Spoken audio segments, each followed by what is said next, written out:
The austere landscapes of the Arctic summer.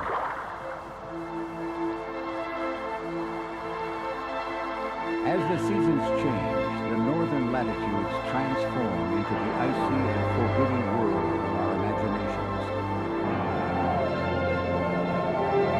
It seems a place not meant for human habitation.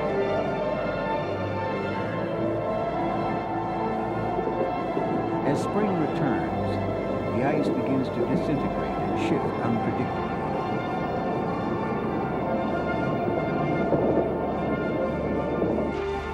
The rhythm of life alters. A different sort of magic appears, one in which it still seems impossible for man to flourish.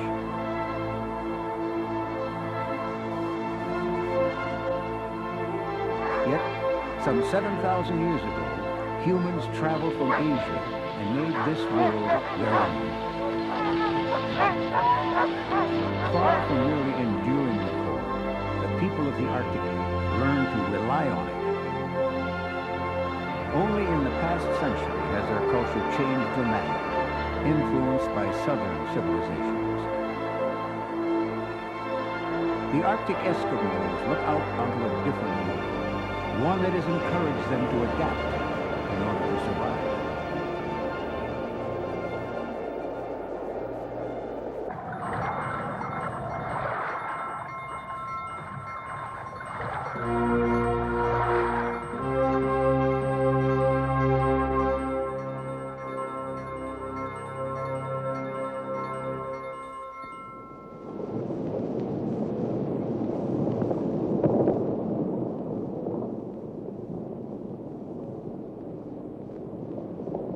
Tada ang yak sumning tag kanima ang yega sunga tamtang we pamsuwe nakatang sagamang talingan nga yu ikutak takot ali matakso nga itilang yo takot nga tada maksagli nakakakuta ang yak tumikot nakakita sa ilang akong pilihan sa tatak ta ayok kangin kot nasikti kot ko ilangan ni itigik na kapista ko makakabagin iko tot kaksak ko mana katakto ko makotak takto kaksak sa pagkalim ni Newton sa kalari.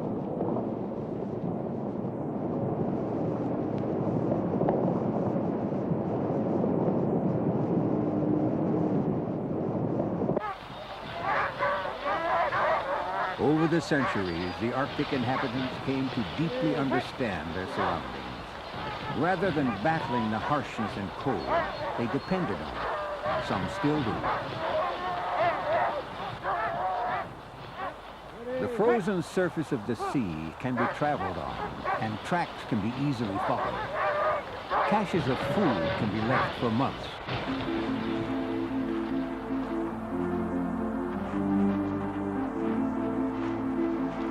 Until recently, hunting was the mainstay of the native peoples, who stayed poised to travel for much of the year. They had to be able to go where the food was, and to leave the pack ice when it became dangerously unstable. The movements of the hunters are based on an intimate knowledge of the ice accumulated over thousands of years.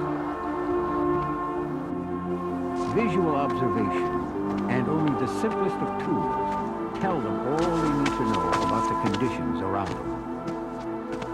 Traditionally, the Eskimo did not view the land as something that could be owned. Instead, the wealth that the land and sea provided was to be shared.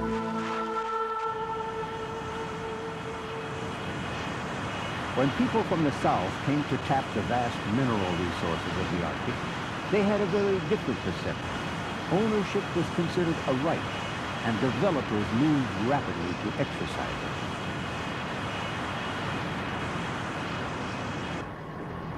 This left the Eskimos in a bewildering world that differed radically from the one which had always sustained them.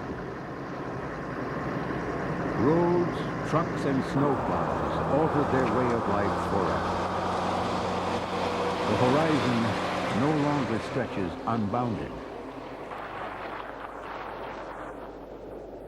This is King of the Whim Update News. I'm Peter Van Oort reporting. Close to home, 3 gamble men hunting from their skin boat yesterday became trapped on the ice when the pack closed in on them. The hunters radioed home this morning on a portable walkie-talkie.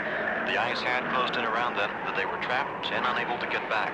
Bad weather and dangerous ice conditions have prevented an attempted rescue from gamble by other boats.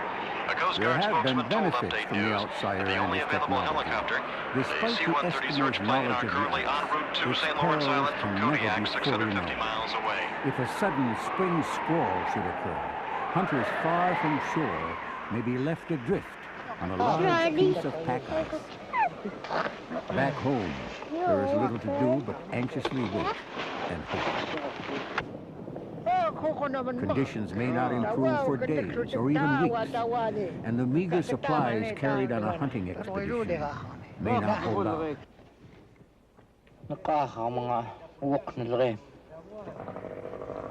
In the past, it was the secret fear of every Eskimo hunter that one day his father, brother, or even he himself would not return from the hunt.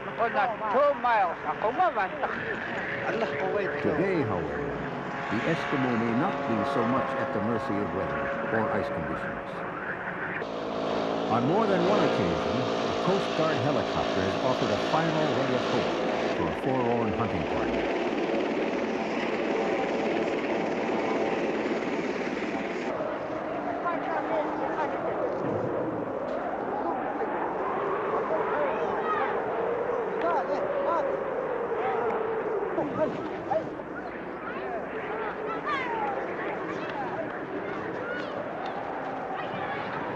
The men's relief over being rescued far outweighed their concern over the valuable hunting equipment they had to leave behind.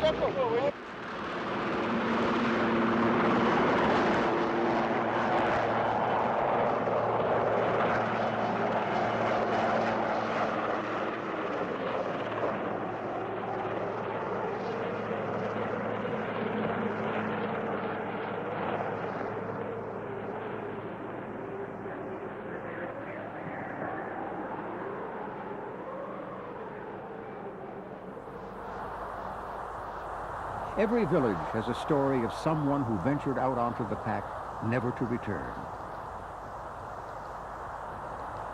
And yet, it is the pack ice which always provided a living for these hunting cultures.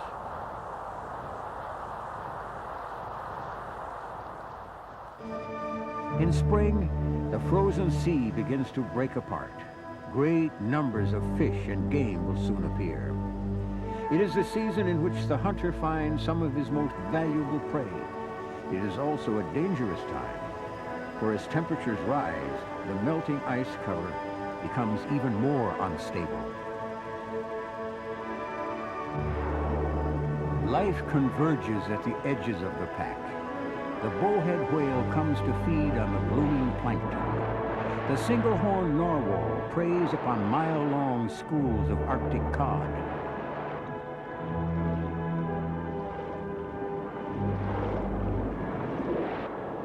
In fact, it was in learning to hunt these polar whales that the Eskimo distinguished himself from any other people. Over 7,000 years ago, their ancestors crossed the Bering Strait land bridge from Siberia and settled in many different areas of the North American Arctic. In time, different ethnic groups developed with varied cultural traditions.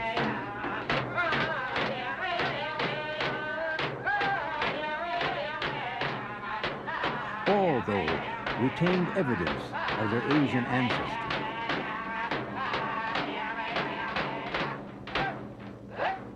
Hunting was universal among these people.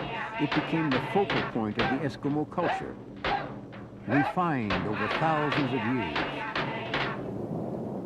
By the middle of the 19th century, the first of what was to become an annual invasion of whaling fleets entered the Arctic's icy waters.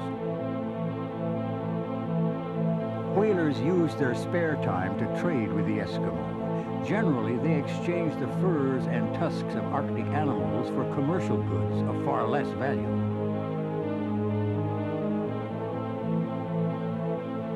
There was one commodity, though, that was to change the hunting cultures of the North forever: the rifle. Ancient hunting techniques gave way to new ones. For the first time, the Arctic natives were made dependent on outside resources like supplies and ammunition.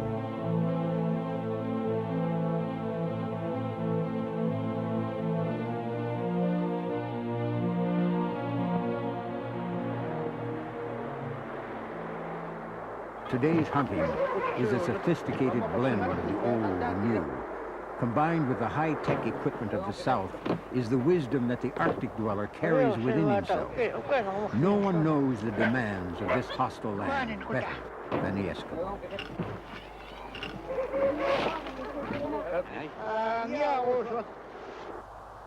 Tom Smith is a Canadian scientist studying the beluga whale. He is aware of the dilemma between the needs of the Inuit people of the region and the wildlife. The Arctic still has plenty of game, but you can't live anymore in a modern economy, which is a cash flow economy, without a revenue, cash revenue. And that's the single greatest problem faced by the Inuit today. The days of living off the land and sea when money was irrelevant are gone. The ritual of the annual hunt remains, however. Every member of the family will go out onto the pack for the event. Methods may have altered, but the spirit of the hunt has not.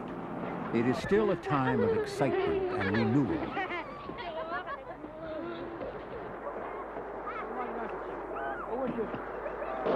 Modern skidoos allow the hunters to travel much faster than traditional dog sleds.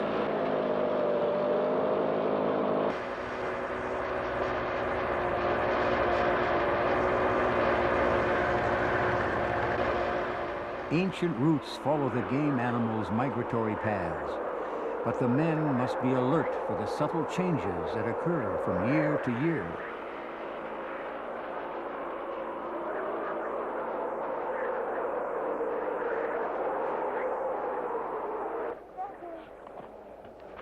Even the young know techniques for judging conditions. Treacherous new ice can be detected by its dark color.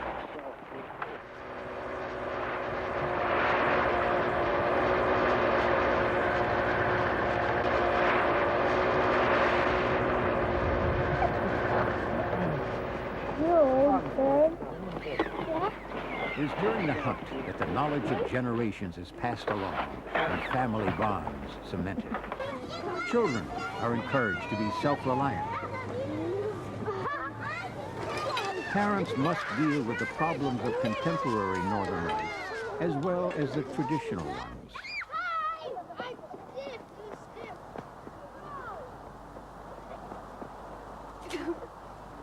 Modern gear has replaced the caribou fur and igloos of old.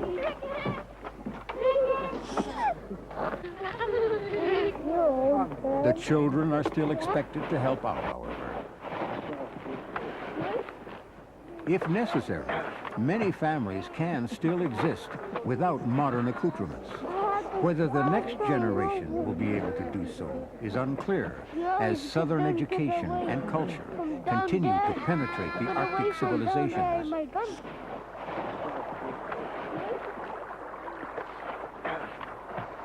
Seal is one of the most common prey, providing a staple in the Eskimo diet, and almost every hunter can skin with ease.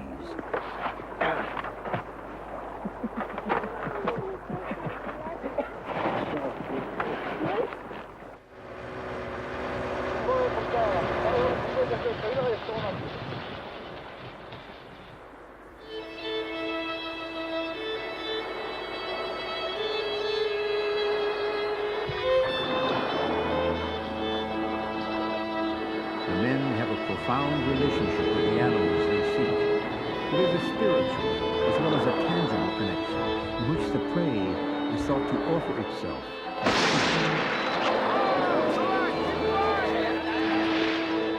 The narwhal is one of the most valuable catches for the eastern Inuit.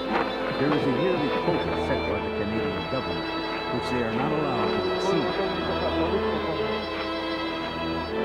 The fat, skin, and meat are all utilized directly by the factories.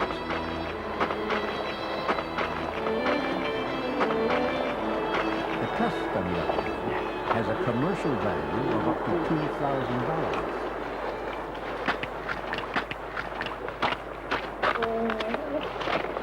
Hunting of some mammals in certain parts of the Arctic has come under increasing scrutiny. Even those sympathetic to the Inuit, like Tom Smith, see the dilemma. The main threat to the future of the belugas has to be the continued high level of harvesting by the Inuit in certain areas where we know the stocks can't sustain those levels. We've made some progress in management of some of these stocks, but it's still difficult to explain to people that they have to reduce their take when they continue to see animals in some numbers in their traditional hunting areas, which are these estuaries that the animals continue to go back to, even in the face of very high hunting pressure.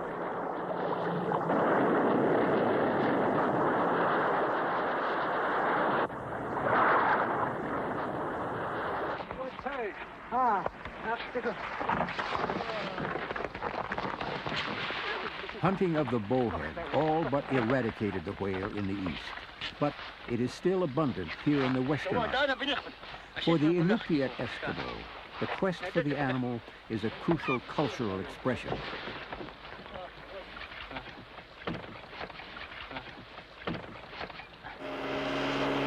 In the waters off Barrow, Alaska, the hunt for the bowhead is strictly controlled by a commission run by the Eskimos themselves.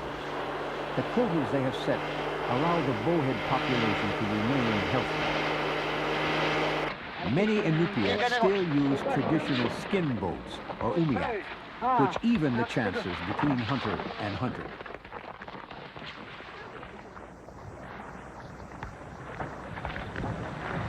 In April, the month known as the moon for beginning whaling, the whalers set out on their search in an age-old conflict between man and beast.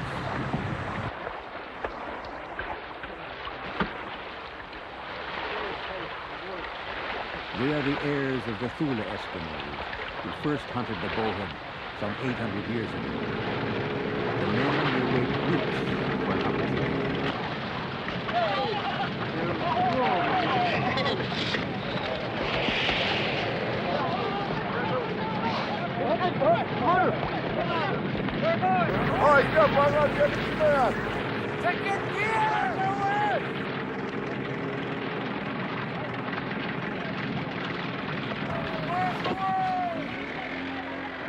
Once the whale is harpooned, a long and perilous chase begins. The hunters coordinate the movements of their fragile skiffs, repeatedly forcing the animal to the surface to breathe. Drop the tail!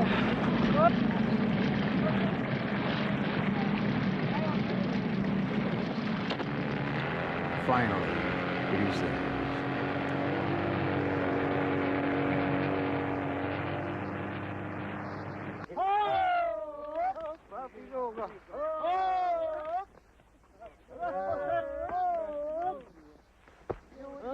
Large numbers of people share in the effort and reap the rewards.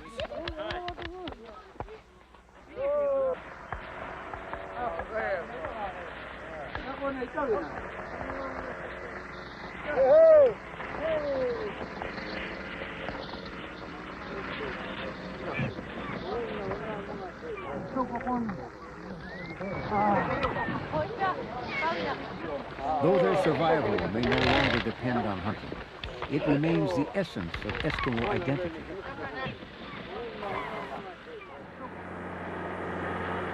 But in other parts of the Arctic, the hunting issue is still open. Some long-time researchers are concerned.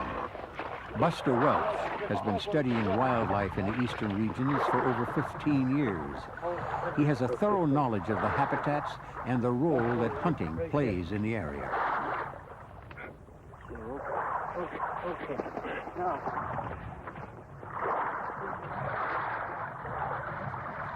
We in Canada, the Department of Fisheries and Oceans, are asked to protect narwhal, beluga, seals that are unique resources to the world, so that in order to protect them, we've got to know how the supporting ecosystem maintains those animals. Scientists grapple with the problems of setting rules and regulation for people whose lives they may not really understand. Presently, decisions about things like whale quotas, polar bear quotas, how many caribou you can shoot and where, are being made by people that live in the South, and they come up here and research, sure, but they're only here for a few weeks of the year, and then they go back south and they say, here's how many whales you can kill. Far better that the Inuit people themselves, in conjunction with acknowledged experts that will come and work with the people themselves, set these quotas and become managers of their own resources.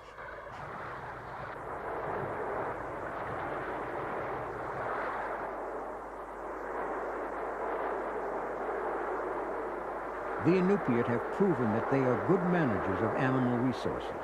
The most recent census showed that the bowhead population alone has increased from 6,000 to 8,000 animals.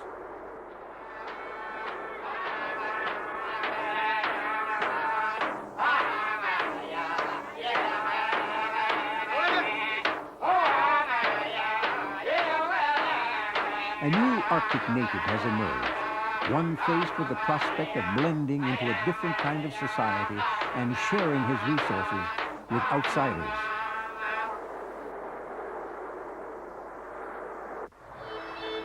But they fear too many of these people from the south are coming into their domain.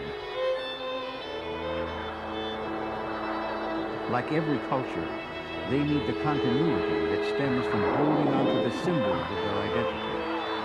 The Eskimos' foundation rests on the Arctic Sea and its wildlife. His deepest apprehension is the loss of this connection to his surroundings.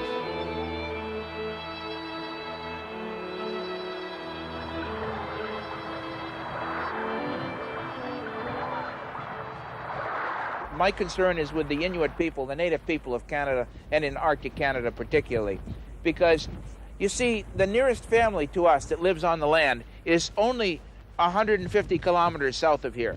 Now that family never left the land, and 30 years ago they were living in bone and skin houses, and they were using stone implements. And now they have 11 children. One is an Anglican minister. Another one is mayor of the village. A third one does this. A fourth one does that.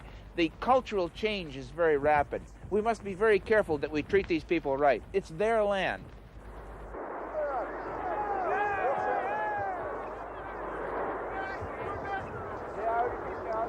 So far, many Arctic communities have remained strong. The bond between families and friends has survived. But the issues are complex and the outlook unclear. I don't know what the future will be. I suspect that because of the increased education and so on, that people here will eventually become competitive with Southerners and will probably move to a large extent to the south to make a living, because the lost opportunity of making a living, a viable sort of income from hunting, because of the anti-hunt sentiments concerning sealing and now trapping, which has more or less removed the last of the possible revenues that people can bring in from the land. It's a wonderful place to live. You can make a living as a hunter, feed yourself, but now that you hunt with store-bought materials, you also have to generate an income to buy those tools, and you really can't do that by hunting anymore.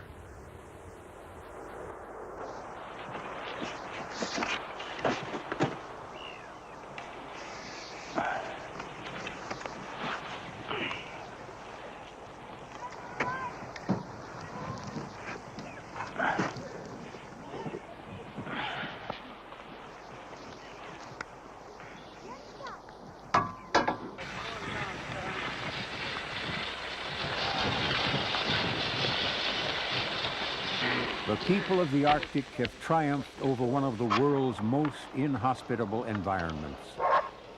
Now they must conquer the harsh realities of a life where change is swift and irrevocable. Taling mga yawakan nakakaan tamato maglako sa mitagdak kara. Paninang kingomon ko tagnakot karagat. Ilang apilkis kaktak nga. Kaya sanguktin ko tingatan. Sangukta ka ka. Kaya ka makamilangan ikot. Kaya tukot. Tamanang ito. Mata ayumim yuwan sa kaya ko niwa sa aktukak. Kakto ko ito ka. Karpiyang ta. Anta kung saan wawatas kakta kalaki. Abegos kung takigom.